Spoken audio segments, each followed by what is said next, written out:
The Guardian. For today's podcast, we're bringing you an audio long read by Martin Woolacott, the former foreign editor of The Guardian, who died last week, aged 81. I'm Alan Rusbridger, and for 20 years I edited The Guardian from 1995 to 2015, and before that I spent about 15 years on The Guardian as a reporter and columnist. Martin Woolacott was, when I arrived at The Guardian in 1979, he was something of a Guardian veteran. He'd been there probably 12 years before I arrived, and he was somebody who had an immense reputation. He'd been there, done it, he'd covered wars. He was an intellectual of immense standing, it seemed to me. He was also rather austere. I think when he was foreign editor, the people who worked for him were slightly in awe of him because they knew his reputation. They knew that he could do their job standing on his head. And it took some time, probably a few years, before I saw the warmth and the humour and the dry wit underneath a rather austere exterior. I remember him sending me off to cover a war. I had to go and cover the Iran-Iraq war, and I'd never covered a war before. And he was kind enough to give me 48 hours to think about it. And then he was rather severe in asking for my answer. He was not a man you could easily say no to, because you knew he'd done it all himself. He wouldn't be asking you to do anything that he hadn't done himself. He was a wonderful leader writer, and you always knew that everything he wrote would be measured and considered, and sometimes quite fierce. I think my fondest memories of him were in Leader Conference. I mean, Leader Conference was rightly a place where people would come and argue fiercely in order to decide what the Guardian line would be.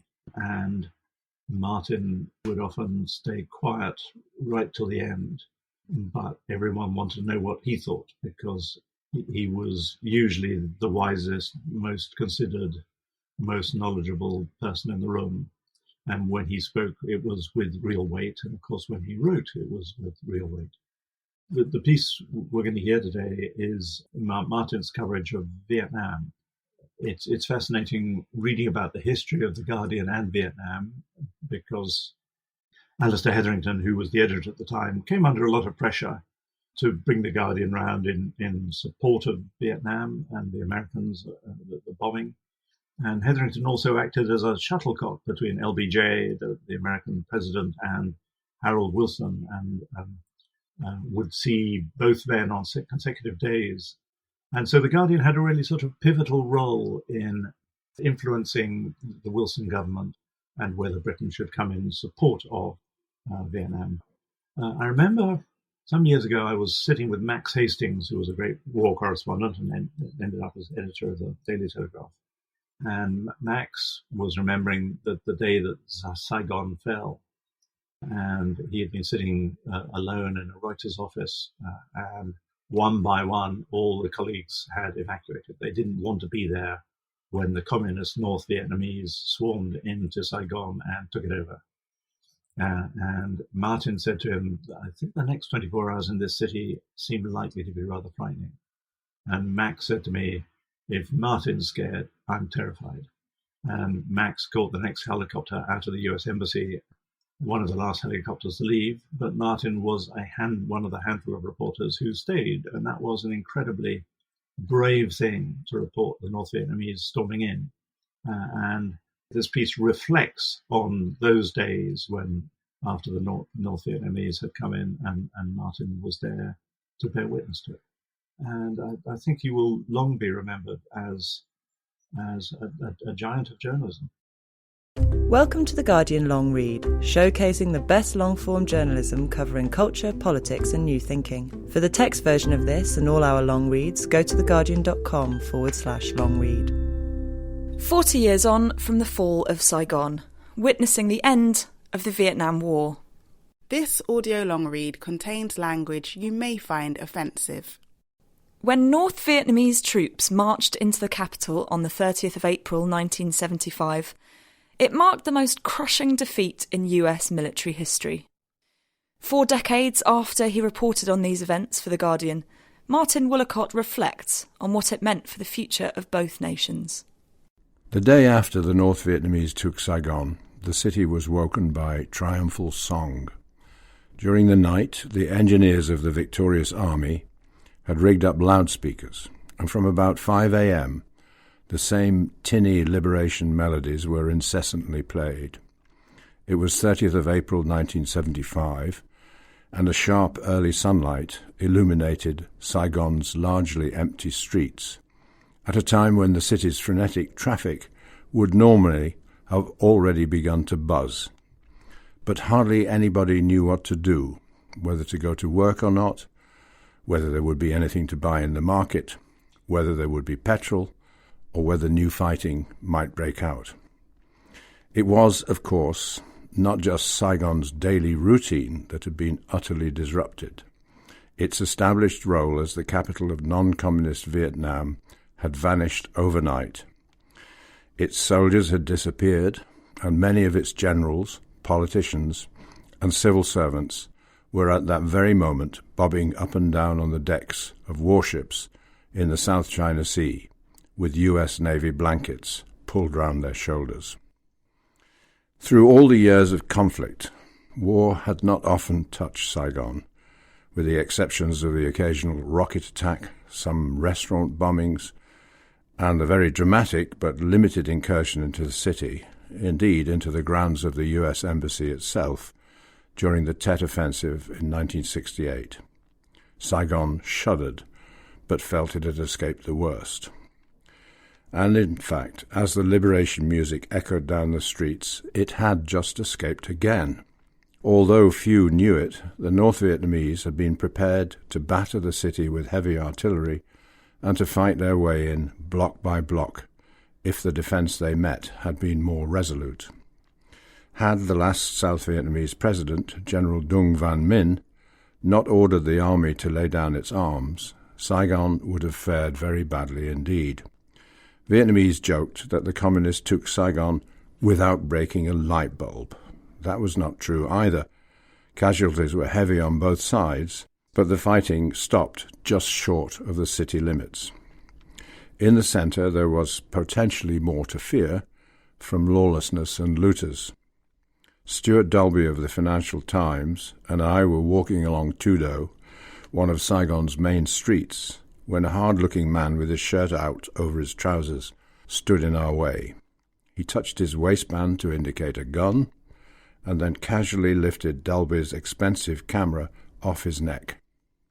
Incidents like that were enough to convince most people that the sooner the communists took full control, the better. There were, on that first day of the new era, no Americans in the fort-like embassy on Tong Nhat Boulevard, just the detritus of the previous day's chaotic evacuation and the looting that had followed. There was nobody in the ornate little town hall. There were no deputies in the old French opera house where the National Assembly used to meet, and there was no president in the presidential palace. Nguyen Van Thieu had left the country. His immediate successor lasted 1 week before handing over to Minh. Minh told the first North Vietnamese officers who entered the palace that he was ready to hand over power. "You cannot give up what you do not have," they replied, and took him away. He had been president for 2 days. Minh's power was indeed a fantasy, but Saigon had lived on fantasy for weeks. In the city's botanical gardens, where citizens used to promenade at weekends with their children, you could hear a dozen rumours in as many steps. "The French are coming back in with 2 divisions," said one. "The Americans will soon bomb," said another. "There's going to be a coalition government," said a third. As the end approached, the most common sentiment seemed to be, "We are all Vietnamese," pronounced in a manner somewhere between hope and resignation. That was a comforting thought for many, but not for those of rank or those with close connections to the government or to the Americans. They feared vengeance, or at least that they would be marked forever by the disgrace of their former allegiance. Some, it seemed to us, had no real reason for such anxieties, but were just caught up in the madness of the moment. Fear of the Viet Cong had made Saigon lose its wits, wrote one reporter. But they wanted to leave, and many did, on transport aircraft at first, and at the last moment on helicopters, the first of the huge diaspora of nearly 1 million Vietnamese who were to leave the country after 1975. The American officers managing the evacuation had to make agonizing choices. In order not to undermine what was left of the defense of South Vietnam, they had to limit the earlier departures, but they also had to make increasingly firm promises to those who remained that, if it came to it, for the idea that South Vietnam might survive in some form was still officially alive, they would all be got out at the last minute. This was a promise they could not keep. Their cries of panic over CIA radios on that last day still tear at my conscience, Frank Snepp, one of the agency's team in Saigon, wrote many years later. The day before the fall, from the vantage point of the roof of the Caravel, one of the city's 2 smart hotels, I and other correspondents watched one queue waiting in increasing despair at a pick-up point on the top of a nearby building. A slow, mute tragedy as the beat of the rotors faded away and the realization gradually dawned that there were not going to be any more U.S. helicopters, ever. At the U.S. Embassy, the desperation was anything but mute. Wailing crowds besieged the place, pleading for entry. As Marines pulled in those who had the right credentials, a white face helped and pushed out those who did not. The next day, the tanks came in first, their long-barreled guns sticking out like Pinocchio's nose, heading for the center of the city and the presidential palace. Since war is always a muddle, some got lost. We saw one backing up and turning, its gears grating, and then advancing on the old French hospital, hardly a military objective. But soon enough the tanks were at the palace gates, and then through them, the lead tank bearing a jubilant but nervous James Fenton, the poet and journalist who had probably become the last Washington Post correspondent in Saigon. As the new soldiers came in, the old soldiers faded away, sometimes with a final bitter flourish. We saw one column deliberately firing off all its signal flares as it marched in formation, green, red, white, green again, before dispersing. The new soldiers, who we soon learned to call Bo Doi, foot soldiers or soldiers of the people, wore plain, slightly floppy green uniforms and old-fashioned pith helmets. They looked relieved. The war was over, they had not died, and they had played their part in a great victory. Some days later there was a parade, after which many left Saigon. Those who stayed were polite and almost hesitant. They assumed white foreigners were Russians. Some seemed wide-eyed at Saigon's prosperity, or were fascinated by watches issued in the North Vietnamese army only to those of the rank of major and above, particularly watches showing the date. They called these watches with windows. If in pairs, they held hands, a curiously touching sight. But they appeared formidably well trained. When a few diehards opened fire on North Vietnamese troops near the park between the presidential palace and Saigon's red brick cathedral, journalists saw an instantaneous and almost balletic rearrangement. Soldiers who had been lounging and smoking a minute before were suddenly prone and judiciously returning fire as outflanking squads rapidly closed in on the attackers. It was a reminder that the time when the war had been about under-equipped guerrillas taking on big conventional forces was long past. The North Vietnamese rolled into Saigon with everything a modern army could want. They had ample armour and artillery, everything except air power. But by then the South Vietnamese had hardly any air power either. Vietnam had been a political, military, and moral cockpit for years. The war was so much at the centre of everybody's consciousness that it sometimes seemed as if all that was wrong with the world and all that might be made right with the world was here. So many important things would be decided here. Which side would prevail in the international contest between communists and non-communists? Whether Western countries would continue to dominate the ex-colonial world, whether small countries could stand up to big ones, whether guerrillas could defeat modern armies, and also whether a popular movement, a peace movement, in the very heart of the war-making country itself, could turn around the policies of a great power. Those questions, simple in outline, remain almost as hard to answer today as they were on the day Saigon fell. The plain fact that the American war in Vietnam was a mistake and a crime because it was undertaken so lightly, pursued so brutally, and abandoned so perfidiously is about the only plain fact there is. The story of the collapse of South Vietnam is notoriously a chronicle of a defeat foretold. Richard Nixon and Henry Kissinger, knowing that the war was no longer politically sustainable, had agreed to withdraw American troops, as stipulated by the Paris Peace Agreement in 1973. They knew that meant the North would probably win, but wanted, in Kissinger's words, a decent interval between their departure and the likely defeat of South Vietnam. Although it seems they occasionally entertained the idea that South Vietnam, given help, could perhaps survive, what this really meant was that they expected the South Vietnamese to fight on as the American soldiers slipped away, with the result that the United States would not look too bad internationally. This insidious design was compounded by the general slippage in Nixon's political position, with his expansion of the war into Cambodia attracting widespread opposition, the 1973 oil price shock taking its toll, and the huge costs of the war coming home in the shape of rising inflation, and all of this capped by the unfolding Watergate scandal. A disillusioned and mutinous Congress bolted, particularly on the war, imposing cut after cut on the military aid that Saigon had been promised.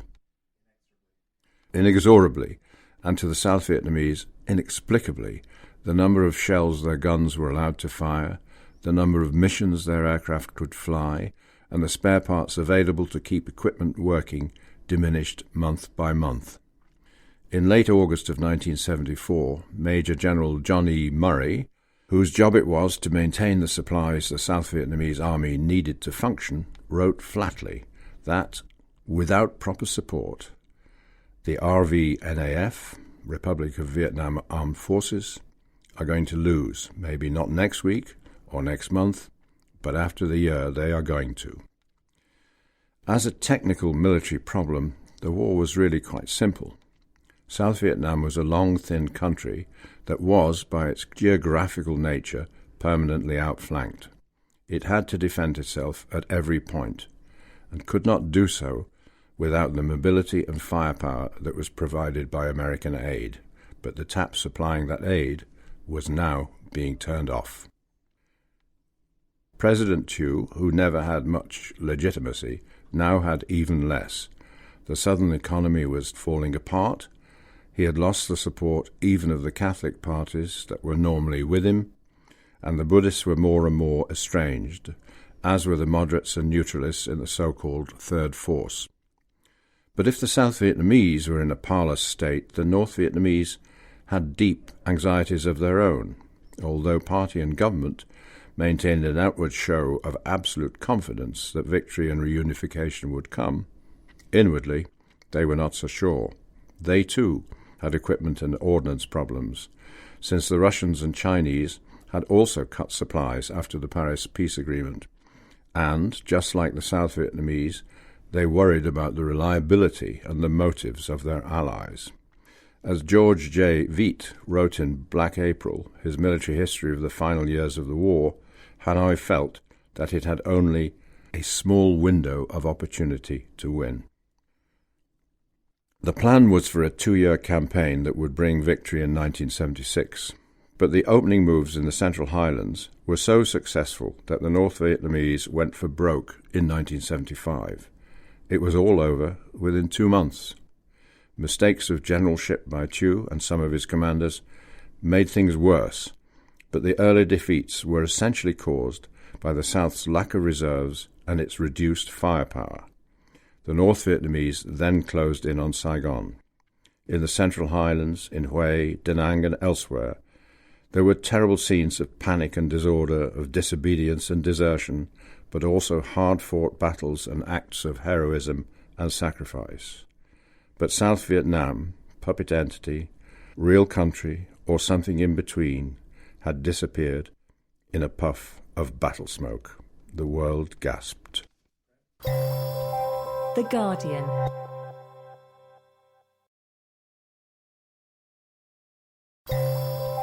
The Guardian. The reporters who had chosen to stay in Saigon were mainly French and Japanese, plus a few British and one or two Americans, vaguely pretending to be Canadians. We had reported a war that, while not without its dangers, was in some ways an easy one for journalists. We were ferried around efficiently by American planes and helicopters, and fed, accommodated and protected by American, and to a lesser extent, by South Vietnamese soldiers. You could be on the edge of a battle in the north, near the ironically named demilitarized zone, in the morning, and back in Saigon having a drink after a shower in the early evening of the same day. Now, we suddenly found ourselves in limbo.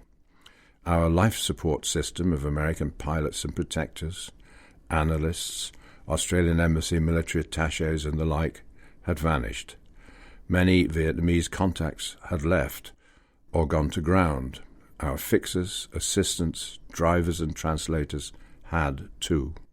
Some, who turned out to have been communist agents, did remain, but they had moved up in the world, naturally. The North Vietnamese had a few sophisticated English and French-speaking officers who were sometimes helpful, but that was rare. On one such occasion, just after the fall of the city, a North Vietnamese Army film unit burst into the offices of CBS and demanded that the Bureau hand over its footage of the last real fight of the war at Newport Bridge just outside the city. They were sweaty, angry, and armed. It seemed they had arrived too late at the bridge to get their own film, so they wanted to grab the American stuff. I witnessed the confrontation and shot off to get a suave North Vietnamese colonel we had met earlier. He came, diffused the situation, ordered his compatriots to leave, and the relieved bureau chief offered him a drink. The colonel gracefully refused, adding with a slightly crooked smile, "Later on we will have many happy times." Perhaps not surprisingly, we never did. We were left to our own meagre devices. We could not file our reports at first because the post office was closed and all telexes and phone lines were down. When we could file, we sent reams of copy about the final days that we had been unable to get out at the time. And after that, what could we do? We could not do what we had so often done in the past, which was to write critically about American policy and the South Vietnamese government and army. All that was gone, and our criticisms no longer mattered, if they ever had. Some of us tended instead to follow an odd routine, visiting places and buildings that had once been important and writing then and now pieces.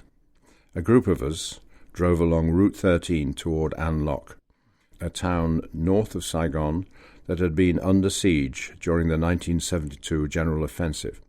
We came across a bizarre sight as we drove. Down a side lane was what looked like a whole company's worth of combat boots, lined up neatly on the tarmac, as if their owners had been suddenly raised to heaven. South Vietnamese military tunics were scattered in the ditches on each side. There were similar scenes elsewhere. The explanation was that the North Vietnamese troops had ordered surrendering South Vietnamese units to shed all their gear. The irony of this sort of sightseeing was obvious. An Loc had been a South Vietnamese victory, hard fought by airborne troopers and rangers, but clinched by American air power. Almost every B-52 in Southeast Asia was called in to strike at the North Vietnamese attackers. We were, in a sense, reporting the past, perhaps because the present was too puzzling. We had a nice drink at a stall near an abandoned military camp and looked for where an American advisor's office had once been, but failed to find it, and then set off through the flat, scrubby countryside back to Saigon. On the way out to An Loc, we had passed the British Embassy, and I noticed that the squad of soldiers guarding it had taken down the Union Jack and were using it as an awning to shield themselves from the sun. Choked and surprised by a sudden rage, I got out of the car, marched over to them, and insisted they put it back on its staff.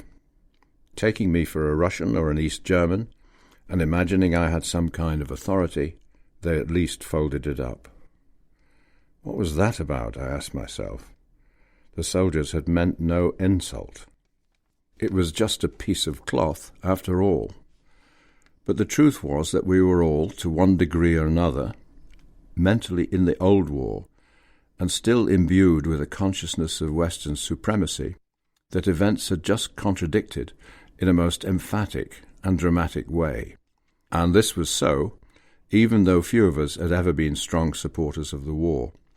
Before the fall of the city, Phil Caputo, an American journalist who had also been a Marine officer in Vietnam and had written a brilliant book about his experiences, wondered aloud whether what was happening was akin to the legionnaires withdrawing from the outer reaches of the Roman Empire. Was our Western sway over the world, in its final American embodiment, coming to an end? Something had been torn down, and something else, something not ours, would come in its place.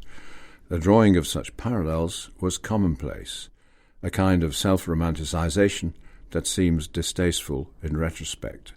Vietnamese people, North and South, were at an extraordinary moment in their history, and we were sitting around misquoting Edward Gibbon. We also tried, of course, to report what was happening in the new Vietnam. Some of it was under our noses, in the very hotels in which we were staying, as staff were summoned to various kinds of re-education meetings. HOCTAP, as it was called, would eventually touch almost everyone. Former officers were called in, grade by grade. Was there to be, at least for a while, a separate southern state? What role would be played by the Provisional Revolutionary Government, which had been such a feature of wartime propaganda? Not for long, and very little were the answers, but our time was so short, and the new authorities so opaque in their workings, that we had only slender notions of what was going on. We had a sense that we, or rather the countries we represented, had been demoted, even if, with one part of our minds, we saw that as a long-deserved comeuppance. That feeling was reinforced by the fact that while we journalists were not prisoners, we were not free agents either. We could not decide for ourselves whether we would stay in Vietnam or leave. They would decide that. We admired them and their discipline, what we thought was their revolutionary purity, but something about their unbending attitude was disconcerting. It seemed to rule out the possibility of a national reconciliation based on even limited compromise. The Italian journalist Tiziano Terzani put it best. In his book Ji Phong, Liberation, he felt both a great admiration and a subtle fear that the revolution was close to the borders of inhumanity. It was sometimes galling to be as excluded as we felt we were. Most of the small group of British correspondents holed up during the day in a spacious villa belonging to a British bank.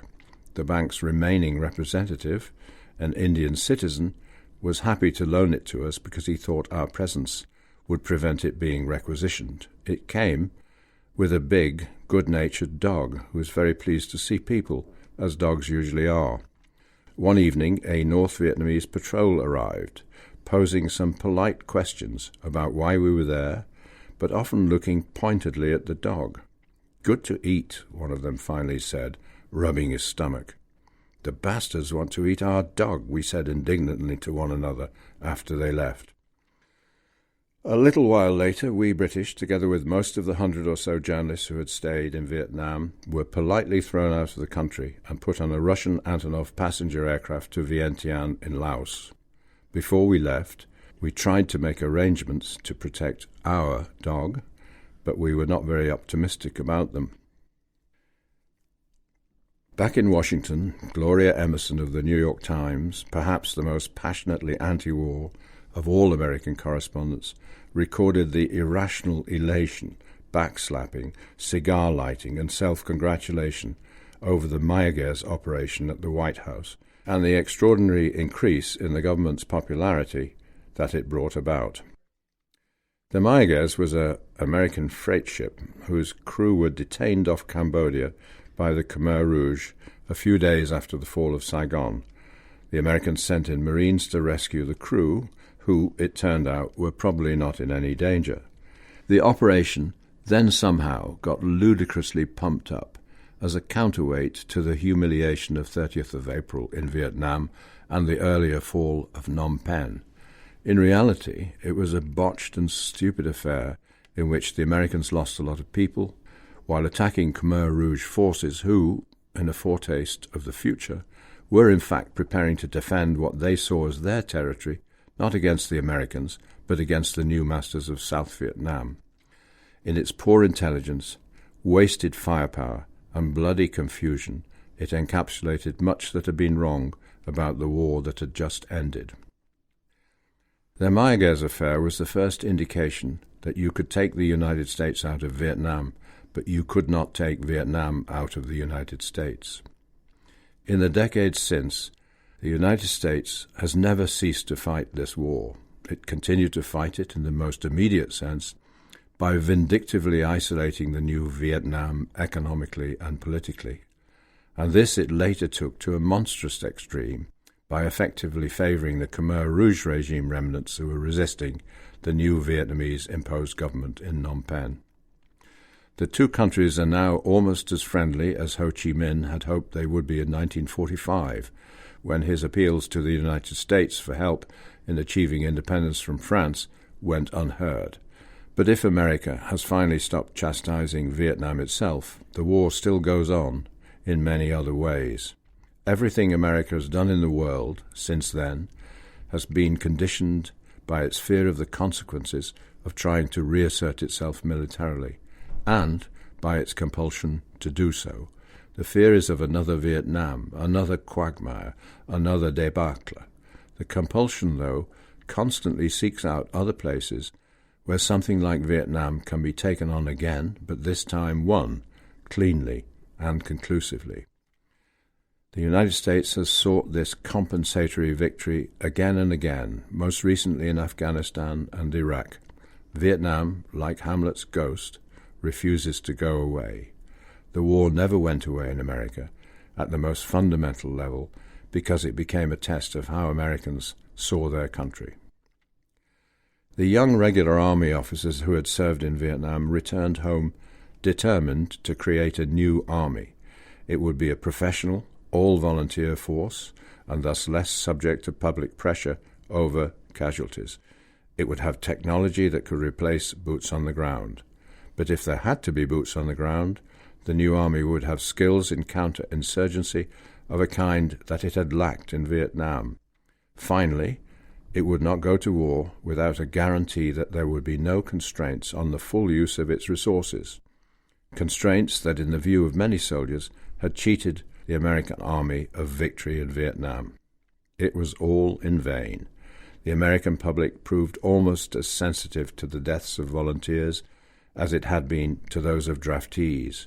New technology created as many problems as it solved. Counterinsurgency strategies were still ineffective, and the guarantee that the use of force would not be constrained simply did not happen, because that is not how governments function. At least 3 different Vietnam Wars have competed for American attention and for space on the heavily loaded shelves of books about the conflict. In one, the United States had all but won, only to throw away its victory because of a lack of resolution, the liberal media's opposition, and congressional foolishness. In a second, it did win, because its aims of containing China and Russia and preventing a domino fall of other Southeast Asian countries into the communist sphere were actually achieved. In a third version, the mission was undertaken in ignorance, quite aggressively, in the expectation that setting up a South Vietnamese equivalent of South Korea would be relatively easy, and then lurched out of control. Which war really happened? The war cleaves us still, President George H.W. Bush said in 1988, but surely the statute of limitations has been reached. The final lesson is that no great nation can long afford to be sundered by a memory, but America remains so sundered to this day. For a homely reminder of how the war once touched nearly every American household, consider the Buffy. Buffies are ceramic elephants about 2.5 feet high, with a flat top on which you can put a drink or a pot plant. They survive across the United States as mute proof that a generation of young men went off to war in Vietnam, made in Vietnam in vast numbers. They were being shipped back at the rate of several thousand a day at the height of the conflict. Hugh Mulligan of the Associated Press wrote in 1983, "They stand at ridiculous attention on the porches of West Point and alongside the backyard swimming pools of suburbia. Buffies could be bought for a few dollars and shipped home for less, thanks to the subsidized United States Army Post Office." The name, derived from the acronym for Bloody Useless Fucking Elephant, was bestowed on them by a frustrated logistics officer who saw his scarce air cargo capacity being eaten up by the mania for these souvenirs. Most Buffies were garish, but the originals, made in a place called Lai Thu, north of Saigon, were beautiful pieces of temple art rendered in muted blues and greens. Now, as Lynn Ann Moreau, the daughter of Ron Moreau, a distinguished correspondent for Newsweek in Vietnam, wrote in her 2012 blog post, the old Lai Thu is long gone. Most of the old Sino-Vietnamese artisans had died or fled, and with them the secrets of their art. As for the few young men who had learned their skills, most had been drafted into the South Vietnamese army or had joined the Viet Cong, either by force or by choice. So the tale of the Buffies, at first sight a glimpse of the lighter side, is in fact one more narrative of loss and damage. Gloria Emerson saw no lighter side. Each winter, walking the streets of different American cities, she wrote in her book about the war, Winners and Losers, I used to look at the younger men in surplus army jackets, some with the patches I knew so well, the Americal, the Screaming Eagle, Tropic Lightning. For a long time I could not bear those jackets, always suspecting they had been taken off the American corpses in Vietnam, sanitized, pressed, and sold as surplus. The guilt of some of those who went to war was matched by the guilt of some of those who did not. In a famous confessional piece, James Fallows wrote of how he and his fellow Harvard students faked ill health to avoid the draft. As the Harvard men left the Army examination hall, they saw the boys from Chelsea, thick, dark-haired young men, the white proles of Boston. They walked through the examination lines like so many cattle off to slaughter, while perhaps 4 out of 5 of my friends from Harvard were being deferred. Just the opposite was happening to the Chelsea boys. We returned to Cambridge that afternoon. The talk was high-spirited, but there was something close to the surface that none of us wanted to mention. We knew now who would be killed. Walking in the Botanical Gardens again, just before the fall of Saigon, Peter Kahn of the Wall Street Journal and I were accosted by a boy of about 13 who drew from a bag a wondrous thing. It was a small model of an American military helicopter made out of junk, the transparent barrels of ballpoint pens, bits of beer cans and the like. He had several in the bag. They were so ingenious, and he was so winning as he explained, in pretty fair English, how he made them, that we bought 2. For the Wall Street Journal especially, here was a textbook example of entrepreneurial talent of the kind that might not be much favoured in the new Vietnam. I felt my eyes pricking as the boy stowed away his money, and I thought Kahn was also affected. We had no reason to suppose the lad would have that bad a time in the future, but the thought was there that Vietnam, having endured a terrible war, almost certainly still had a rough ride before it, and so, in a different way, did the United States. Much suffering and grief lay in the past, but there was a presentiment, even as things ended in Saigon, that the future held more of the same. For more Guardian long reads in text and a selection in audio, go to theguardian.com/long read or find us on SoundCloud at SoundCloud/The Guardian Long Read.